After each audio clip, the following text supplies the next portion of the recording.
Vas-y. Je suis Moussa Djiré. Je suis le recteur de l'Université des sciences juridiques et politiques de Bamako, Mali. Mais je suis ici en qualité de professeur de la dite université. Professeur chargé des cours de droit du développement et droit foncier. Donc je suis ici en tant qu'enseignant-chercheur.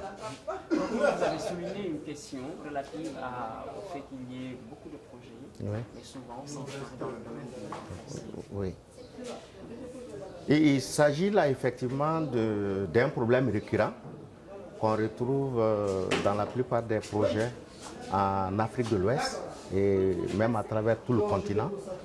C'est que les projets sont quelquefois élaborés sans tenir compte des contextes, sans tenir compte des enjeux réels qui sont là et qui peuvent être adressés dans le temps, pas en 2, 3 ou même 5 ans, comme c'est le cas pour la plupart de nos projets.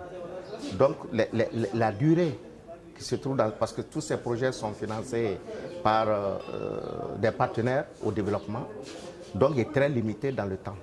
Donc ce qui fait que peu de projets arrivent à terme.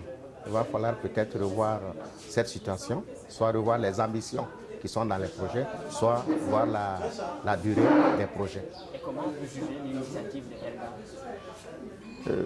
Je pense que Nelga est une très bonne initiative qui met ensemble des chercheurs, ou disons des personnes de différents profils, des chercheurs, des professionnels du foncier, et des professionnels d'autres secteurs, tous intéressés à un titre ou un autre par la gestion foncière et qui se retrouvent pour échanger les expériences, échanger aussi les connaissances.